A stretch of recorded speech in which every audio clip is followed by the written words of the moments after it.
देवी और देवताओं,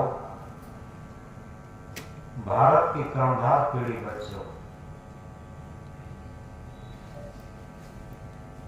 अभी काफी देर से संतों के, भक्तों के, माताओं के जीवन को जागृति का संदेश देने वाले भजन सुनने को मिल रहे हैं। अभी बीच बहुत बड़ी समाज सेविका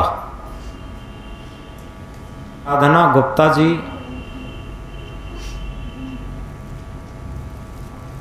आज पधारी आश्रम पर। यथार्थ में ये बात तो हम बहुत बार कहते रहते हैं,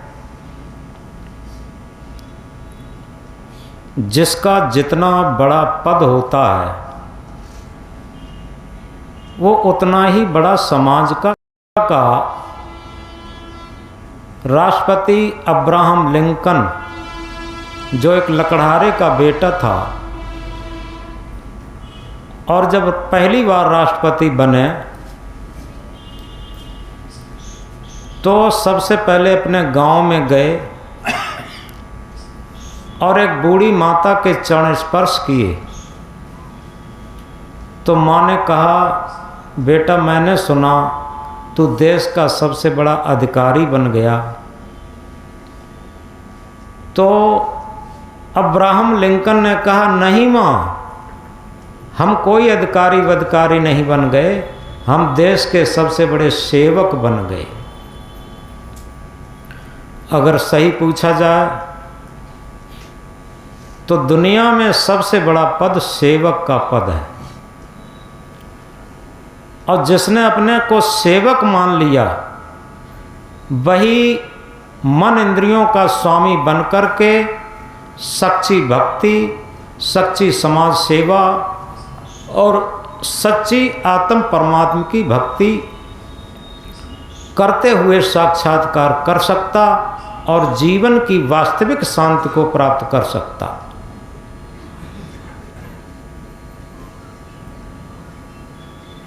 एक महामंत्र में कहा है, जहां सेवा वहां त्याग है, जहां सेवा वहां त्याग है, जहां त्याग वहां प्रेम, निर्मल अंतःकरण जहां वहां शांति सुख चैन। हम पूरे जीवन सुख शांति चैन के लिए क्या क्या नहीं करते। जितना भी संसार के कार्य हो रहे हैं वो केवल एक इसीलिए हो रहे हैं कि हमें किसी तरीके से सुख शांति चैन मिले।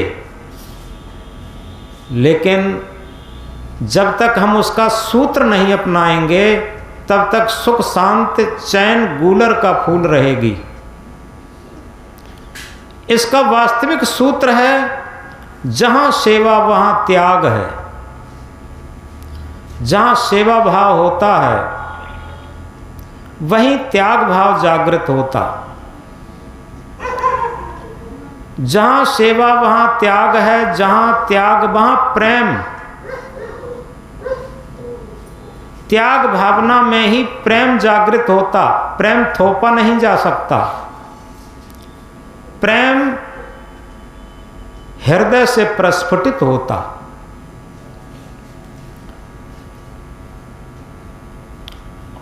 निर्मल अंतःकरण जहां वहां शांति सुख चैन। अंतःकरण निर्मल नहीं होगा, मन पवित्र नहीं होगा, तब तक सुख शांति चैन नहीं मिल सकता। और अंतःकरण निर्मल के लिए सेवा, त्याग और प्रेम, इसकी त्रिवेणी में जरूर निमज्जित होना है। सेवा, त्याग, प्रेम की त्रिवेणी में जो स्नान करता है, जो इसमें निमज्जित होता है, जो अपने अंतःकरण के मल को धोता है, वही शांत सुख चैन को प्राप्त कर सकता।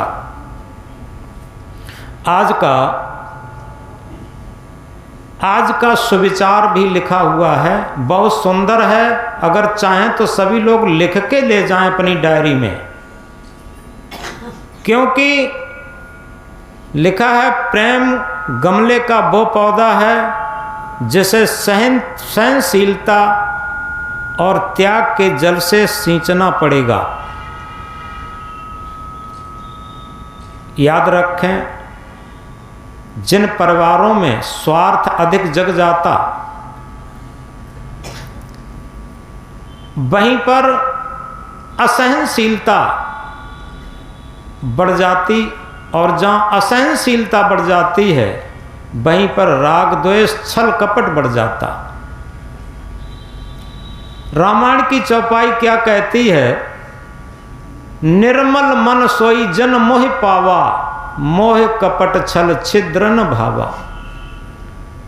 जिसका मन निर्मल है वही राम स्वरूप, आत्म स्वरूप, परमात्म स्वरूप, शांत स्वरूप, मुक्त स्वरूप, कल्याण स्वरूप स्थिति को प्राप्त कर सकता।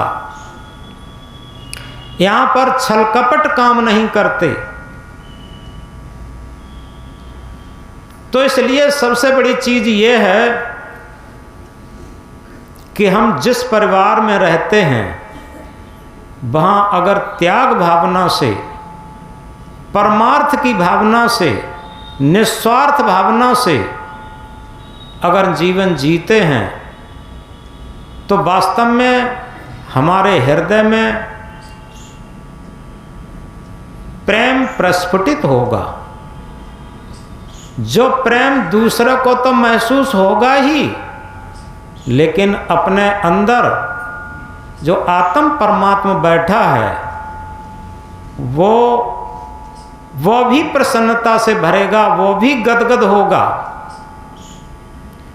क्योंकि हम भले ही बाहर पूजा के नाम पर सारी औपचारिकता करते रहें, लेकिन जब तक हमारे अंदर स्वार्थ की संकीर्णता नहीं जाएगी, हमारे अंदर से स्वार्थ की संकीर्णता नहीं जाएगी, तब तक हमारे हृदय में प्रेम प्रस्फुटित नहीं हो सकता। और जब तक प्रेम प्रस्फुटित नहीं होगा तब तक हम आत्म परमात्मा को खुश नहीं कर सकते। इस बात को गहराई से समझें। आत्म परमात्मा तो बहुत बड़ी बात है। प्रेम को पशु पक्षी भी जानते हैं।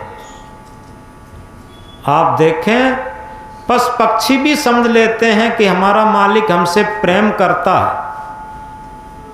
हित अनहित पशु पक्षी जाने, हित और अनहित पशु पक्षी भी जानते हैं। एक उदाहरण से समझेंगे कि प्रेम से हृदय कैसे बदलता। यह सच्ची घटना है। गुजरात में अहमदाबाद की सच्ची घटना है। रक्षाबंधन का समय था। वहाँ एक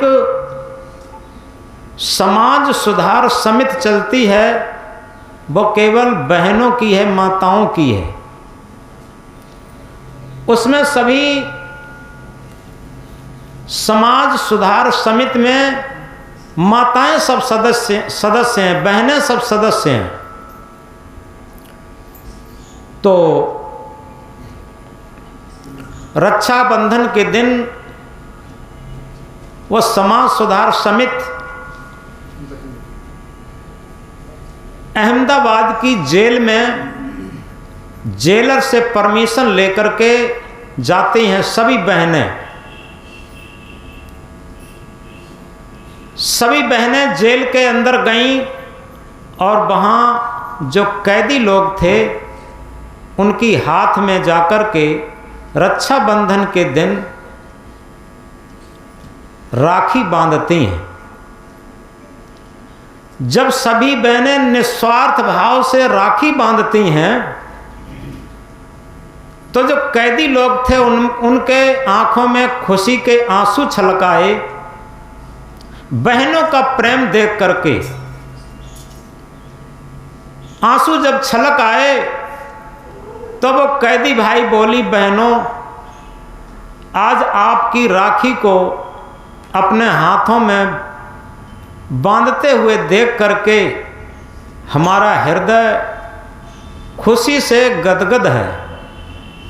लेकिन दुख इस बात का है कि आज हम जेल में बंद हैं, मेरे पास देने को कुछ नहीं है। उन बहनों ने क्या कहा? बहनों ने कहा, भाइयों इस बात की आप चिंता न करें, आपके पास बहुत कुछ है देने को। अगर आप स्वीकार करते हैं। उन कैदी भाइयों ने कहा कि बहनों आप बताएं, जो बताएं वही हम देने को तैयार हैं। तो बहनों ने कहा, आप एक संकल्प लीजिए कि जेल से जब बाहर निकलेंगे तो हम कोई भी गलत कार्य नहीं करेंगे, चोरी हिंसा का काम नहीं करेंगे, मानवता का पथ अपनाएंगे, धर्म का पथ अपनाएंगे, भक्ति का पथ अपनाएंगे।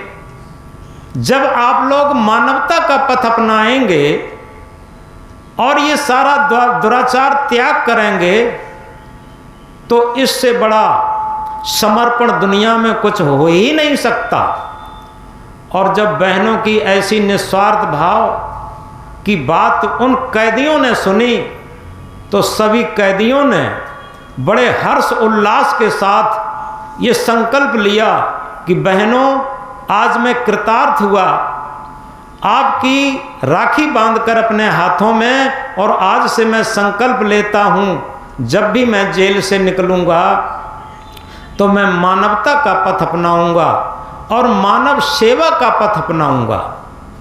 तो पूरी जेल में तालियों की गड़गड़ाहट हो गई। तो इस तरीके से इस बात को गहराई से समझें, उन बहनों के प्रेम ने कितने बदमाशों के हृदय को बदल दिया और मानवता के पथ पर ला दिया। जो 1000 उपदेश काम नहीं कर सकते, 1000 पूजाओं काम नहीं कर सकती, वो बहनों के प्रेम ने काम करके दिखाया। तो इस बात को हम गहराई से समझें कि जब तक हम जीवन में अच्छी संगत को महत्व नहीं देते, कहा है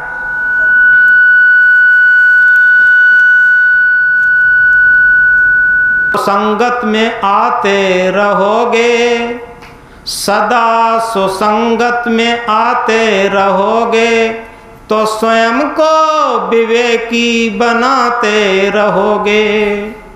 थोड़ा हम दोहरा लें तो अच्छा है।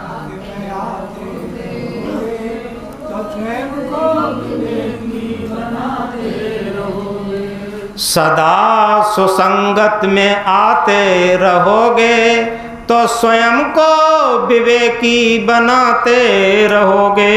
सदा सुसंगत में आते रहोगे तो स्वयं को विवेकी बनाते रहोगे। उन्हीं की बनी है और बनती रहेगी, उन्हीं की बनी है और बनती रहेगी, उन्हीं की बनी और बनती रहेगी, उन्हीं की बनी है और बनती रहेगी। जो बिगड़ी किसी की बनाते रहेंगे, जो बिगड़ी किसी की बनाते रहेंगे, जो बिगड़ी किसी की बनाते रहेंगे। जो बिगड़ी किसी की बनाते रहेंगे। सुखी होते जो किसी को दुख देकर, सुखी होते जो किसी को दुख देकर, सुखी होते जो किसी को दुख देकर, सुखी होते जो किसी को दुख देकर, वही अंत में दुख को उठाते रहेंगे, वही अंत में दुख उठाते रहेंगे, वही अंत में दुख उठाते रहेंगे। वही अंत में दुख उठाते रहेंगे। न देंगे किसी को शुभ और सुंदर, न देंगे किसी को सुख और सुंदर, न देंगे किसी को शुभ और सुंदर, न देंगे किसी को सुख और सुंदर। वही बैठे माखी उड़ाते रहेंगे, वही बैठे माखी उड़ाते रहेंगे, वही बैठे माखी उड़ाते रहेंगे।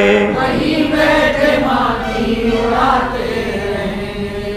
पथिक अपने में अपने ही प्रीतम को पाकर,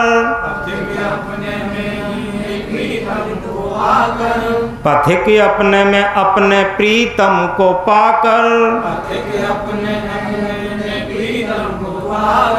सदा ही महोत्सव मनाते रहेंगे, सदा ही महोत्सव मनाते रहेंगे, सदा जो सुसंगत में आते रहेंगे, विवेकी स्वयं को बनाते रहेंगे।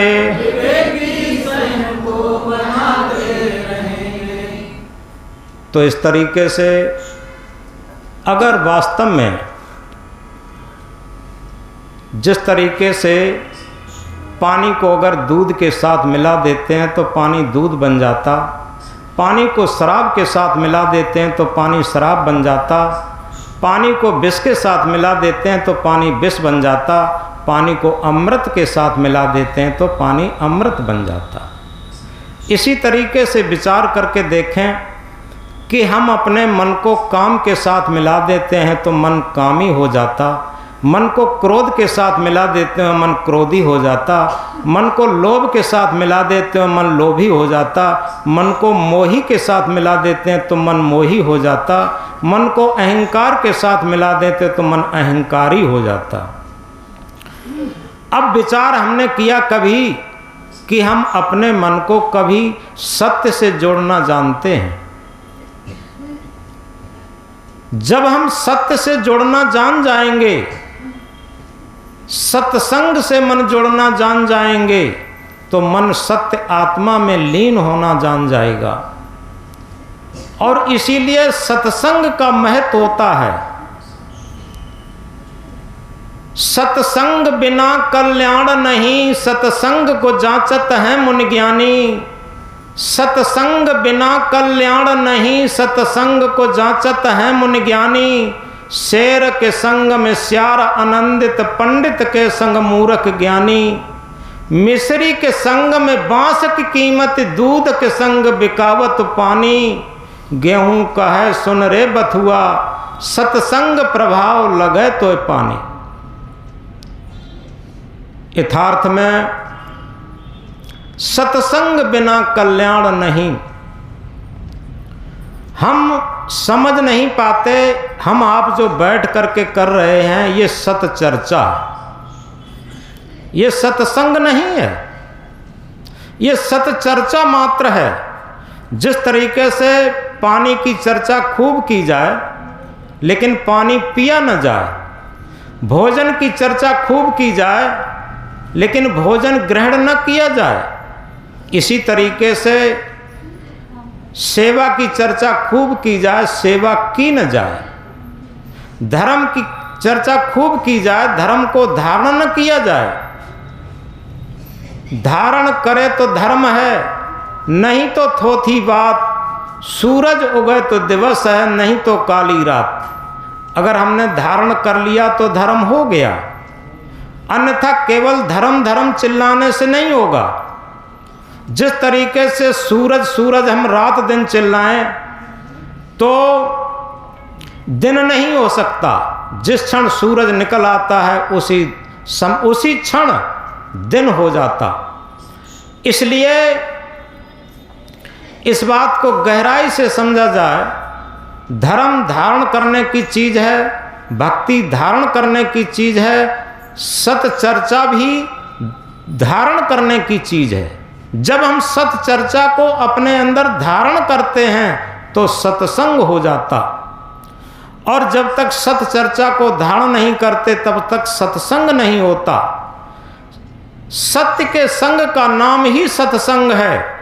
हमारा मन जब सत्य आत्मा से जुड़ जाता है उस क्षण सत्संग घटित हो जाता। सत्संग किया नहीं जाता, सत्संग एक घटना है। आपने देखा होगा, मीरा का उदाहरण उठाते हैं, सबरी का उदाहरण उठाते हैं, सहजों का उदाहरण उठाते हैं। इनके जीवनी को देखिए, इनके जीवन को देखिए, इनके आचरण रहनी गहनी को देखिए। मीरा मगन भई गलियां गलियां गुरु गुण गाने लगी। आखिर मीरा कब मगन हो पाई? जब उसने सत्य का मूल्य समझा, आत्म परमात्मा का मूल्य समझा, भक्ति का मूल्य समझा, गुरु का मूल्य समझा और मूल्य समझ करके उसे अपने जीवन में उतारने का प्रयास किया। सदगुरु कबीर साहब इंकलाब करके कहते हैं, कहनता तो बहुत मिले गहनता मिला न कोय, कहनता तो बहुत मिले गहनता मिला न कोय, सो कहनता बहजान दे जो न गहनता होए। कहने वाले वाचक ज्ञानी बहुत मिल जाते, लेकिन ऐसे लोग बहुत कम मिलते जो ग्रहण करते हों, जो अपने आचरणों में उतारते हों। ऐसे लोग बहुत कम मिलते। सदगुरु कबीर साहब कहते हैं, ऐसे लोगों को बह जाने दे जो ग्रहण न करता हो। तो इसलिए एक अंग्रेजी के कोटेशन में कहा है, action speak ladder than words, कर्मों की धुन शब्दों से ऊंची होती है। हम भले ही बहुत बड़े प्रवक्ता न हो, बहुत बड़े गायक कलाकार न हो, कोई बात नहीं, लेकिन जीवन में हम जिसे भक्ति कहते हैं, जिसे सदाचार कहते हैं, जिसे नैतिकता कहते हैं, जिसे धर्म कहते हैं, उसको धारण करना जानते हो, ये जीवन की बहुत बड़ी महानता है। और सच पूछें तो जीवन जीने की कला। यहां जितने भी लोग बैठे हैं, सबके अंदर कोई न कोई कला जरूर होगी और बहुत उसमें होशियार होंगे। कोई अध्यापक भी यहाँ बैठे हैं, वकील भी यहाँ बैठे हैं और समाज सुधारक यहाँ बैठे हैं, पत्रकार बंधु भी यहाँ हैं और इसी के साथ माताओं में बहुत बड़ी सूटर बुनने की कला है, भोजन बनाने की कला है, मेवा मिष्ठान बनाने की कला है। यहाँ जितने भी लोग बैठे हैं, सब में अलग अलग तरीके की बहुत कलाएं हैं, लेकिन कभी विचार करके देखा, क्या हम जीवन जीने की कला भी जानते हैं? हमने कभी जीवन जीने की कला को भी महत्व दिया है क्या? अगर हम जीवन जीने की कला नहीं जानते तो समझो सारी कलाएं व्यर्थ हो जाती हैं। कब? जब बुढ़ापा आता।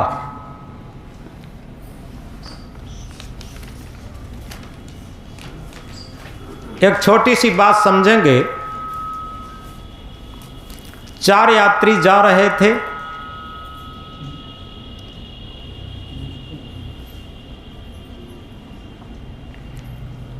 चार यात्रियों में एक बहुत बड़े वैज्ञानिक थे, एक बहुत बड़े ज्योग्राफी के प्रोफेसर थे, एक बहुत बड़े अर्थशास्त्री थे, एक बहुत बड़े इंग्लिश के प्रवक्ता थे। ये चारों लोग जा रहे थे। आगे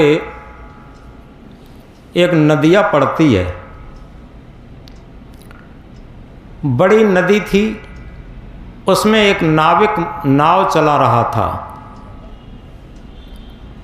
तो बाबू लोगों ने कहा कि भाई हम लोग नदी पार करके देखते हैं।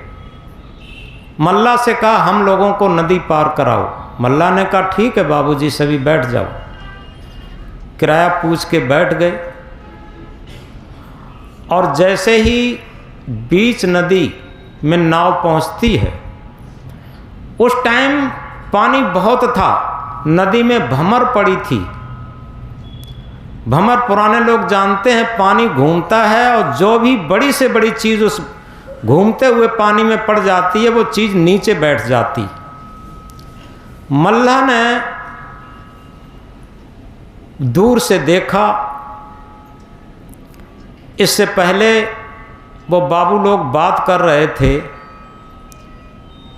नाविक से ये पूछा कि भैया नाविक एक बात बताओ, क्या तुमने विज्ञान को पढ़ा है? नाविक ने कहा कि बाबू लोगों, हम विज्ञान पढ़े लिखे नहीं हैं, हम केवल सुबह से शाम तक नाव चलाते हैं और उसमें जो पैसा मिल जाता है उसी से अपने परिवार की गुजर बसर करते हैं और विज्ञान हम नहीं जानते। तो उसने कहा कि तुम्हारा तिहाई जीवन बेकार चला गया अगर विज्ञान नहीं पढ़े। इसके बाद दूसरे जो ज्योग्राफी के प्रोफेसर थे उन्होंने कहा कि तुमने भूगोल पढ़ा है, जिस पृथ्वी पर रहते हो, जिस जल पर नाव चला रहे हो, क्या इसका कोई विज्ञान तुमने पढ़ा? उसने कहा हम भूगोल ज्योग्राफी ये कुछ नहीं जानते, हम नहीं पढ़े, हम केवल नाव चलाना जानते। ऐसे सब ने अपनी अपनी बात कही। इसके बाद धीरे धीरे नाव नदी के बीच में पहुंची, वहाँ भंवर पड़ी थी। मल्ला ने पूछा कि बाबू लोगों एक बात बताओ, आप तैरना जानते हो? तो बाबू लोग बोले आखिर कहना क्या चाहते हो? मल्ला से बोले आखिर कहना क्या चाहते हो? तो मल्ला ने कहा कि मैं ये कहना चाहता हूँ कि आप लोग तैरना जानते हो कि नहीं जानते? अगर तैरना नहीं जानते, आगे बहुत बड़ी भंवर पड़ी है पानी में और पूरा हम प्रयास कर रहे हैं बचाने का, और अगर न बची तो वही लोग बच पाएंगे जो तैरना जानते हैं, बाद बाकी इसी भंवर के साथ और नाव के साथ डूब जाएंगे। अब वो बाबू लोग घबराए कि मल्ला किसी तरीके से हमें बचाओ, हम तैरना वैरना नहीं जानते।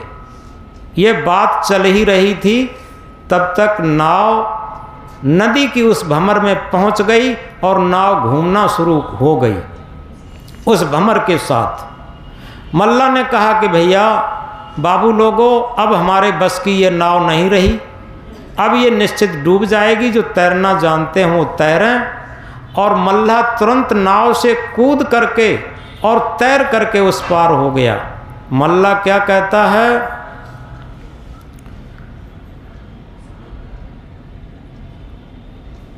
हम तो हुए तैर कर बाबू सरता के उस पार, हम तो हुए तैर कर बाबू सरता के उस पार, जाने बिना तैरना बाबू, जाने बिना तैरना बाबू, जीवन है बेकार बाबू, जीवन है बेकार।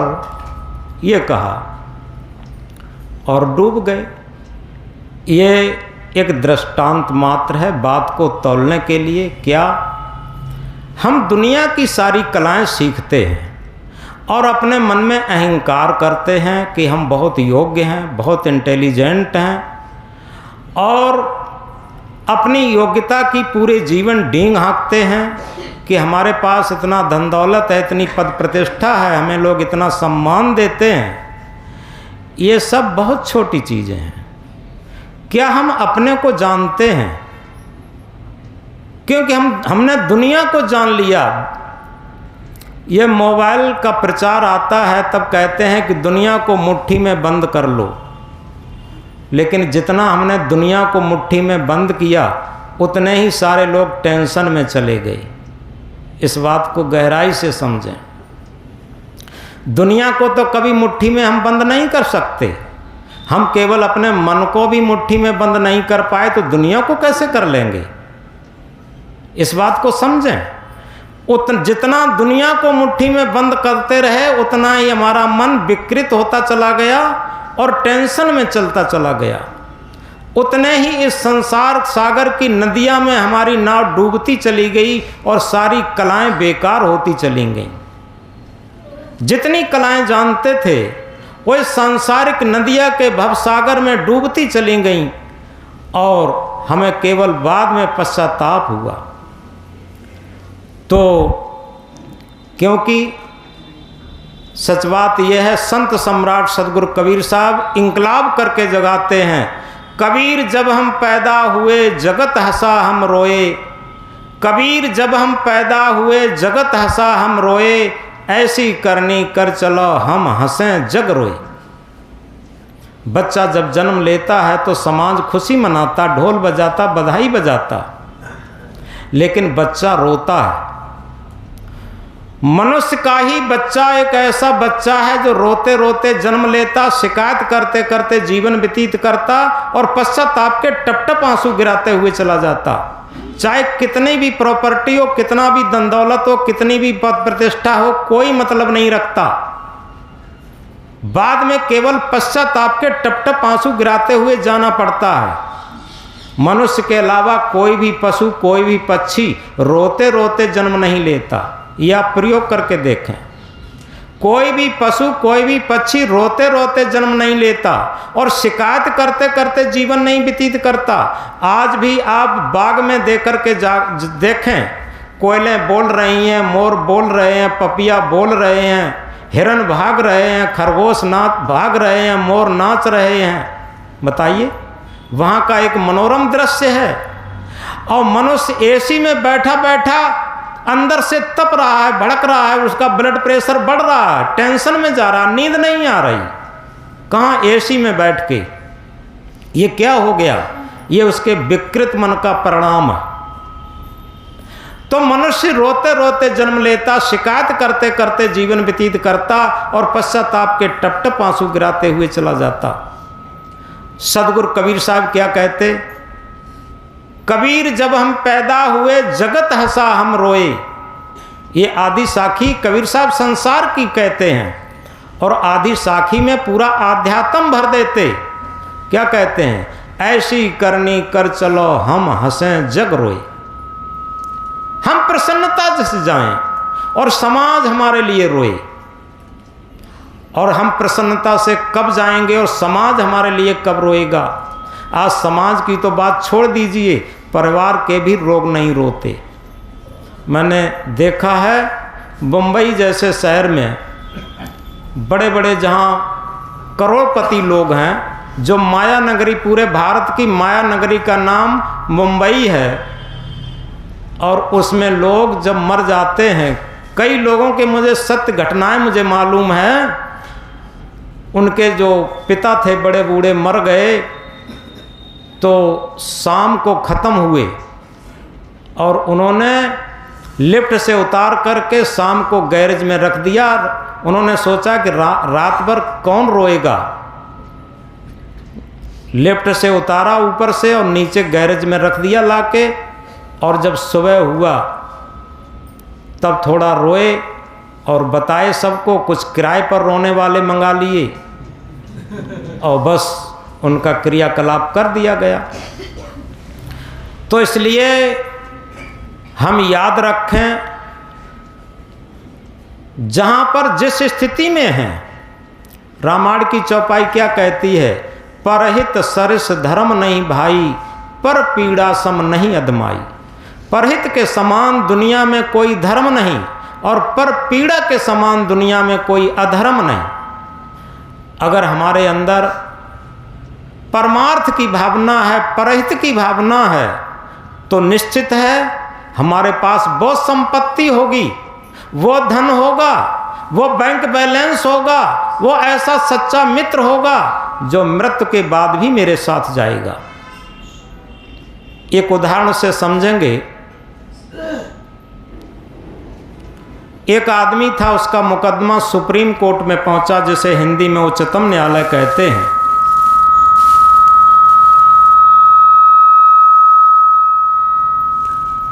अंतिम न्यायालय में जब मुकदमा पहुंचा तो वहां पर वकील काम नहीं करते, वहां बैरिस्टर काम करते। बैरिस्टर ने कहा कि भैया चलो अभी ख़त्म होने वाला है, थोड़ी देर में प्रसाद बटेगा। बैरिस्टर ने कहा कि भैया ये अंतिम न्यायालय है, यहाँ पर तुम्हारा वफादार गवाही सफाई देने वाला ही काम करेगा, जो एक अक्षर भी काट न सके। तो वो व्यक्ति जाता है सबसे पहले अपने घर पे, और घर पे जाकर सबसे पहले वफादार मित्र के पास पहुंचा और ये कहा कि मित्र जी, हमारा मुकदमा अंतिम न्यायालय में पहुंच गया है और आपके ऊपर हमने जीवन कुर्बान किया है, अतः आप से हमें पूरा अधिकार है, आप हमारी गवाही सफाई देकर इस केस से छुड़ाएं।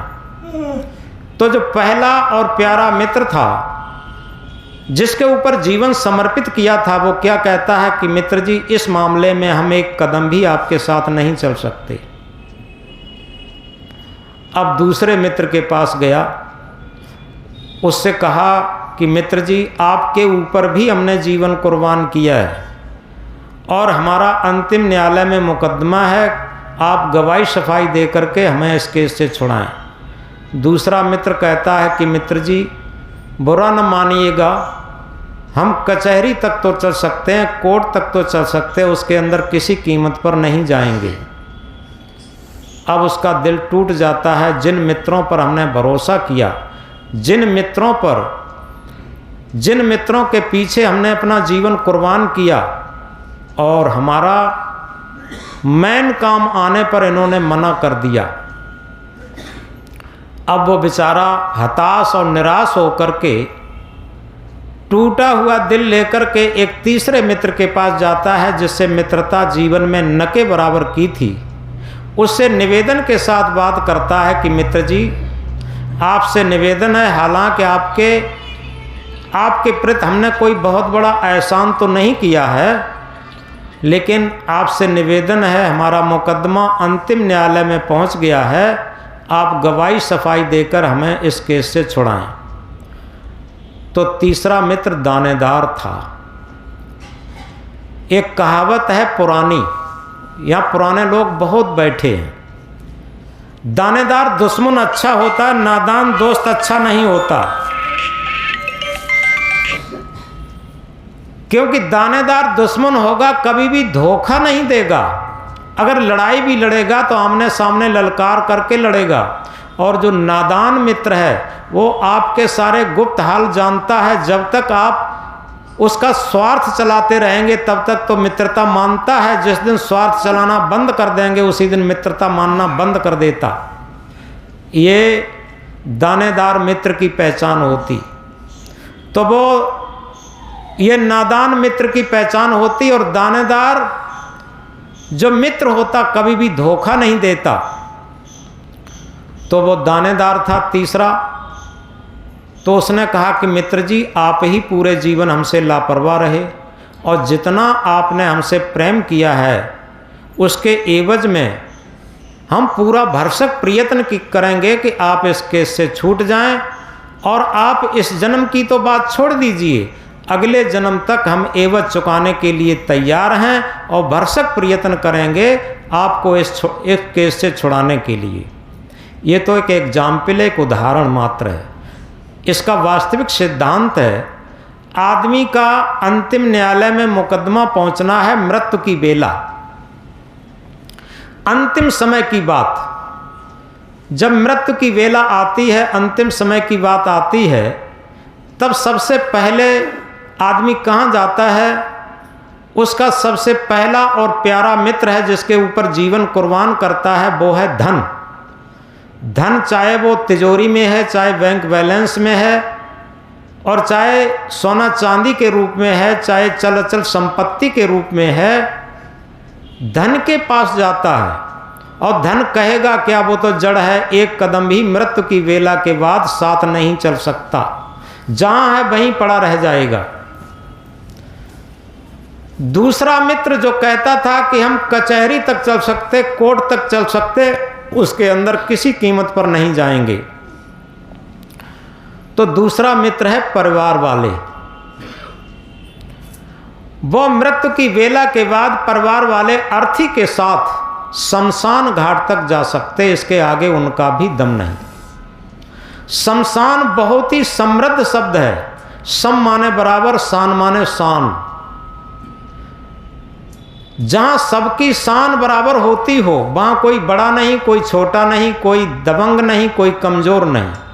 कितने मुफलिस हो गए, कितने तबंगर हो गए, कितने मुफलिस हो गए, कितने तबंगर हो गए, और खाक में जब मिल गए तो सब बराबर हो गए। वहां कोई बड़ा नहीं, कोई छोटा नहीं, कोई दबंग नहीं, कोई कमजोर नहीं। तो परिवार वाले भी शमशान घाट तक साथ निभा सकते, इसके आगे उनका भी दम नहीं। अब एक तीसरा मित्र है जो दानेदार है, जिससे हम मित्रता नहीं करते, वो है पवित्र कर्म धर्म भक्ति परमार्थ। हमने जीवन में जितना पवित्र कर्म धर्म भक्ति परमार्थ, जैसे मैथिली शरण गुप्त की भाषा में अगर कहें, वही मनुष्य है जो कि मनुष्य के लिए मरे, वही मनुष्य है जो कि मनुष्य के लिए मरे, यह पशु प्रवृत्ति है जो कि आप ही चरे। यथार्थ में हमने जीवन में जितना भी परमार्थ भजन भक्ति कर लिया है, उसके संस्कार वो हमारा सच्चा बैंक बैलेंस है। ऐसे समय पर काम देंगे जहां धन काम न कर सके, जहां परिवार वाले काम न दे सकें, मित्र बांधव रिश्तेदार काम न दे सकें, वहां पर हमारा परमार्थ का संस्कार काम देगा।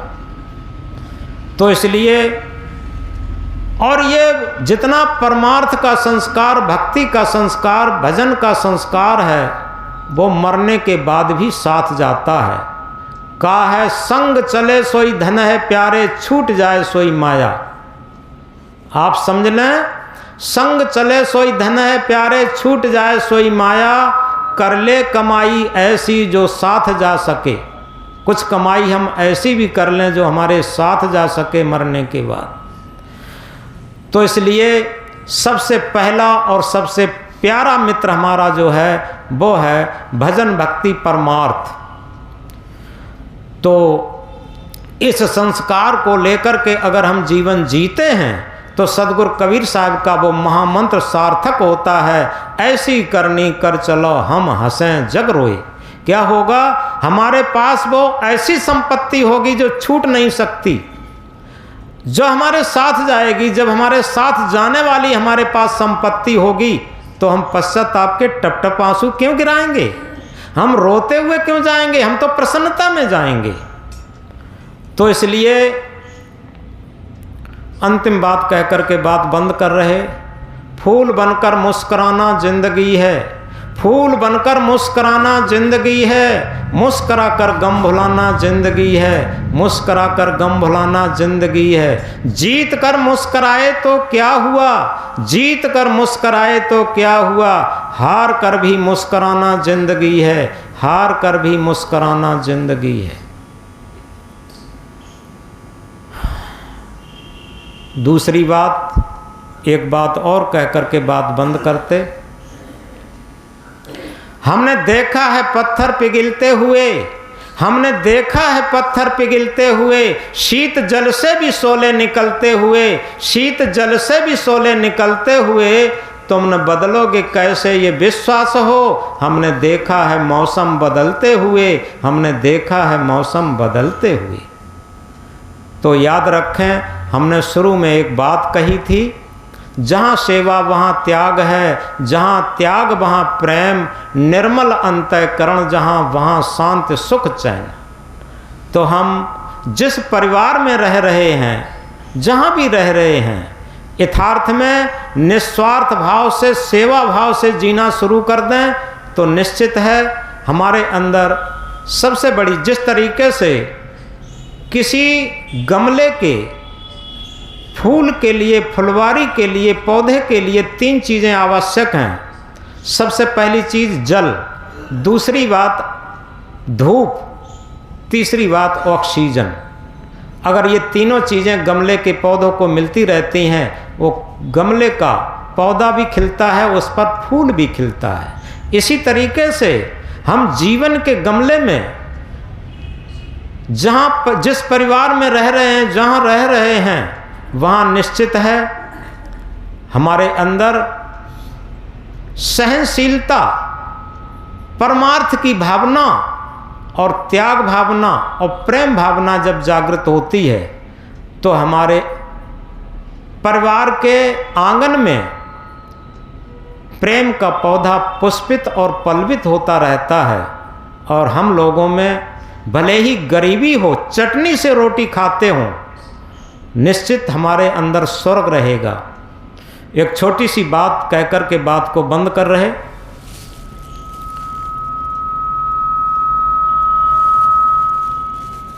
समय भी हो गया है, बहुत छोटी बात है, बाद में प्रसाद बट रहा।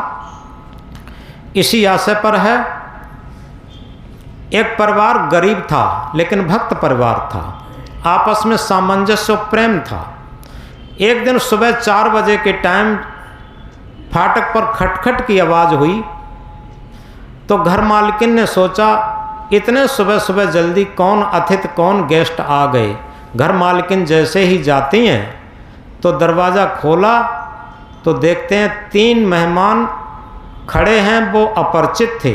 घर मालकिन ने पूछा, भाई आप लोग किससे मिलना चाहते हैं, इतनी जल्दी जल्दी कैसे आना हुआ, आपका परिचय क्या है? तो उन्होंने कहा, देखो भाई आप लोगों के भक्ति पर खुश होकर हम लोग आए हैं, आप लोगों के प्रेम पर खुश होकर के हम लोग आए हैं। आगे हैं वो लक्ष्मी जी हैं, इसके पीछे प्रेम महाराज हैं, इसके पीछे यश महाराज हैं। लेकिन शर्त यह है कि तीनों में से एक ही आपके घर में रहेंगे, बताओ किसे लेना चाहोगी? तो घर मालकिन बहुत माइंडेड थी, होशियार थी। उन्होंने क्या कहा कि भाई देखो, हम अपने मालिक साहब और घर वालों की सलाह के बिना कोई काम नहीं करते। हम लोगों में एक विशेषता है, आपस में बैठ करके सलाह ज़रूर कर लेते और सलाह करने से अपने में प्रेम रहता। इसलिए अभी 1 मिनट के अंदर हम आ रहे। घर मालकिन जाती हैं, मालिक साहब से कहती हैं कि अपनी भक्ति पर खुश होकर के 3 गेस्ट आए हैं, आगे लक्ष्मी जी हैं, पीछे यश महाराज हैं, इसके पीछे प्रेम महाराज हैं। शर्त यह है तीनों में से एक ही अपने घर में रहना चाहते हैं, बताओ किसे लेना चाहोगे? घर मालिक भी बहुत बुद्धिमान थे, उन्होंने कहा देखो ऐसा करो, लक्ष्मी को तो रहने दो। लक्ष्मी तो बहुत लोगों के पास थी, इतिहास भरा पड़ा है। रावण के पास बहुत लक्ष्मी थी लेकिन बहुत अहंकारी था। कंस के पास बहुत लक्ष्मी थी, बहुत अहंकारी था। दुर्योधन के पास बहुत लक्ष्मी थी, बहुत अहंकारी था। इसलिए बहुत अहंकारी लोग राजा महाराजा आए, सबका पतन हुआ। अतः लक्ष्मी को तो रहने दो, ऐसा करो यश को भी रहने दो। योग्यता है नहीं, ज़्यादा मान सम्मान होता है, वो भी पतन का कारण बनता है। ऐसा करो अपने घर में प्रेम ले आओ। अपने घर में प्रेम रहेगा तो चटनी से रोटी खा करके हम लोग स्वर्ग महसूस करेंगे। घर मालकिन जाती हैं कि हम लोगों की सलाह हुई है कि हमारे घर में प्रेम जी आ जाएं। उन्होंने कहा चलो आ रहे। और घर मालकिन आगे जाकर के एक कुर्सी डालती हैं प्रेम के लिए। मुड़ के देखा तो तीनों लोग उपस्थित थे। 2 कुर्सियां और बढ़ाईं, तीनों लोगों को बिठा करके आदर के साथ सबको जलपान प्रसाद दिया और इसके बाद हाथ जोड़ करके निवेदन किया कि भाई अभी आप लोग कहते थे कि तीनों में से एक ही आपके घर में रहेंगे, अब तो आप तीनों लोग आ गए।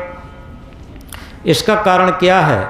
उन लोगों ने कहा सच बात यह है, आप लोग भक्ति में तो होशियार हैं ही, लेकिन आप लोग बुद्धि में भी होशियार हैं। अगर आप लक्ष्मी को मांगते तो लक्ष्मी अकेली आती, अगर आप यश को मांगते तो यश अकेला आता। आपने प्रेम को मांग लिया। जहाँ प्रेम रहेगा तो लक्ष्मी तो अपने आप रहेगी, और जहाँ प्रेम और लक्ष्मी रहेगी वहाँ यश को तो रहना पड़ेगा। अब आपके घर में तीनों को रहना पड़ेगा। तो इसलिए सबसे बड़ी बात यह है, सदगुरु कबीर साहब ने इंकलाब के साथ कहा है, पोथी पढ़ पढ़ जग मुआ पंडित भया न कोय, 2.5 आखर प्रेम का पढ़े सो पंडित होए। यथार्थ में हम अगर प्रेम को पढ़ना जान लिए, प्रेम को हृदय में उतारना जान लिए, तो निश्चित है सेवा त्याग प्रेम ये क्रम से आते हैं। वहाँ सेवा भी हो जाएगी, त्याग भी आ जाएगा, परमार्थ भी होगा, वहाँ प्रेम प्रस्फुटित हो जाएगा। और इसीलिए कहते हैं, है प्रेम जगत में सार और कुछ सार नहीं, है प्रेम जगत में सार और कुछ सार नहीं।